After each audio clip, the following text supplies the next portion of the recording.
নমস্কার সকলকে। আজ আমি আরও একটি নতুন ভিডিও নিয়ে চলে এসেছি।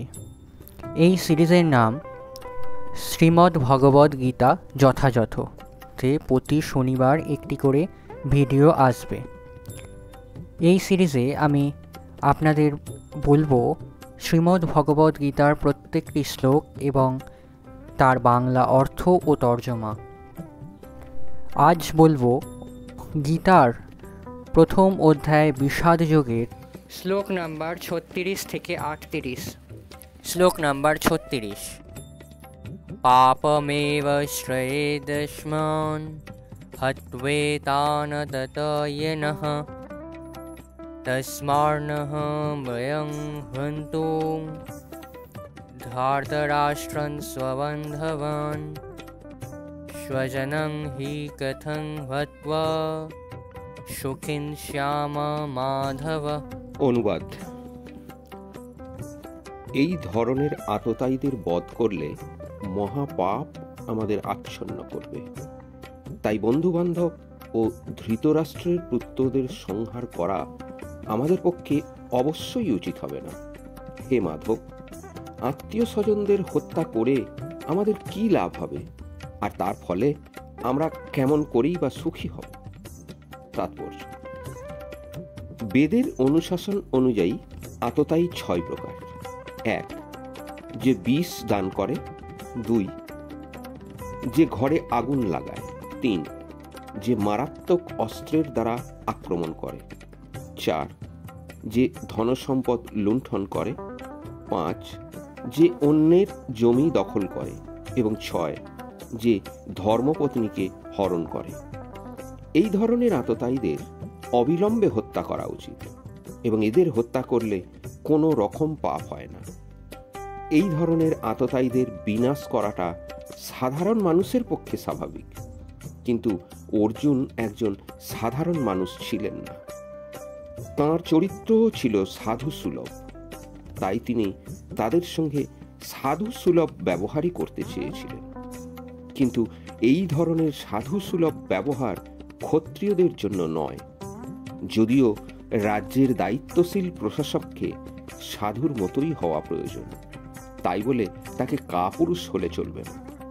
যেমন শ্রীরামচন্দ্র এত সাধু প্রকৃতির ছিলেন যে এখনো মানুষ রামরাজ্যে বসবাস করার জন্য উদ্গ্রীব, কিন্তু তার চরিত্রে কোনো রকম কাপুরুষতা দেখতে পাওয়া যায় না। রাবণ ছিল শ্রীরামের আততায়ী, যেহেতু সে তার পত্নী সীতা দেবীকে হরণ করেছিল, কিন্তু শ্রীরামচন্দ্র তাকে এমন পর্যাপ্ত শাস্তি দিয়েছিলেন যা পৃথিবীর ইতিহাসে বিরল। অর্জুনের ক্ষেত্রে অবশ্য আততায়ীরা ছিল অন্য এক বিশেষ ধরনের, যেমন পিতামহ, শিক্ষক, ভ্রাতা, বন্ধু ইত্যাদি। তারা শত্রু হবার ফলে অর্জুন ভেবেছিলেন যে সাধারণ আততায়ীদের মতো কঠোর পদক্ষেপ তাদের বিরুদ্ধে নেওয়া উচিত হবে না। তাছাড়া সাধু প্রকৃতির মানুষদের সর্বদাই ক্ষমাশীল হবার নির্দেশ দেওয়া হয়েছে। সাধুদের প্রতি এই ধরনের উপদেশ যে কোনো রাজনৈতিক সংকটকালীন অনুশাসন থেকেও অধিক গুরুত্বপূর্ণ। অর্জুন ভেবেছিলেন রাজনৈতিক কারণবশত তার আত্মীয় স্বজনকে হত্যা করার চেয়ে সাধু সুলভ আচরণ ও ধর্মের ভিত্তিতে তাদের ক্ষমা করাই শ্রেয়। তাই সাময়িক দেহগত সুখের জন্য এই ধরনের হত্যাকার্যে লিপ্ত হওয়া তিনি সমীচীন বলে মনে করেননি। সর্বোপরি রাজ্য ও সুখ অনিত্য, তাই ক্ষণস্থায়ী এই সুখের জন্য আত্মীয় স্বজন হত্যার পাপে লিপ্ত হয়ে নিজের জীবন ও মুক্তির পথ চিরতরে রুদ্ধ করার ঝুঁকি তিনি কেন নেবেন? এখানে অর্জুন যে শ্রীকৃষ্ণকে মাধব বা লক্ষ্মীপতি বলে সম্বোধন করেছেন, তাও এই প্রসঙ্গে তাৎপর্যপূর্ণ।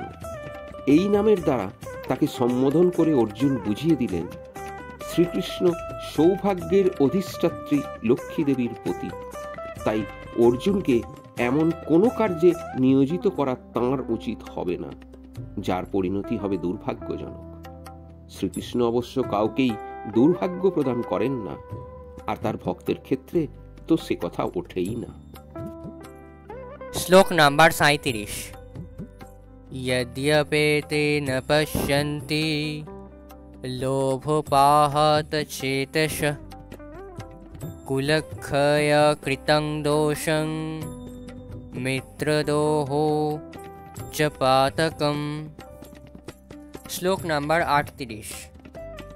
कथं न ज्ञेयमस्माभिः पापदस्मान्निवर्तितुं कुलक्षय कृतं दोषं प्रपश्यद्भिः जनार्दन। অনুবাদ। হে জনার্দন, যদিও এরা রাজ্য লোভের দ্বারা প্রভাবিত হয়ে কুলক্ষয়জনিত দোষ ও মিত্রদ্রোহ নিমিত্ত পাপ লক্ষ্য করছে না, কিন্তু আমরা কুলক্ষয়জনিত দোষ লক্ষ্য করেও এই পাপ কর্মে কেন প্রবৃত্ত হব? তাৎপর্য: যুদ্ধে ও পাশা খেলায় আহ্বান করা হলে কোনো ক্ষত্রিয় বিরোধী পক্ষের সেই আহ্বান প্রত্যাখ্যান করতে পারে না। দুর্যোধনের দল সেই যুদ্ধে অর্জুনকে আহ্বান করেছিল, তাই যুদ্ধ করতে অর্জুন বাধ্য ছিল। কিন্তু এই অবস্থায় অর্জুন বিবেচনা করে দেখলেন যে তার বিরুদ্ধ পক্ষের সকলেই যখন যুদ্ধের পরিণতি সম্বন্ধে একেবারে অন্ধ হতে পারে, কিন্তু তা বলে তিনি এই যুদ্ধের অমঙ্গলজনক পরিণতি উপলব্ধি করার পর সেই যুদ্ধের আমন্ত্রণ গ্রহণ করতে পারবেন না। এই ধরনের আমন্ত্রণের বাধ্যবাধকতা তখনই থাকে যখন তার পরিণতি ভালো হয়, অন্যথায় এর কোনো বাধ্যবাধকতা নেই। এই সব কথা সুচিন্তিতভাবে বিবেচনা করে অর্জুন এই যুদ্ধ থেকে নিরস্ত থাকতে মনস্থির করেছিলেন। আজ এই পর্যন্তই। ভিডিওটা কেমন লাগলো অবশ্যই কমেন্ট করে জানাবেন। ভিডিওটা ভালো লাগলে চ্যানেলটা সাবস্ক্রাইব করবেন, পাশে থাকা বেল আইকনটি প্রেস করে দেবেন, লাইক, কমেন্ট এবং শেয়ার করবেন। সম্পূর্ণ ভিডিওটি দেখার জন্য অসংখ্য ধন্যবাদ।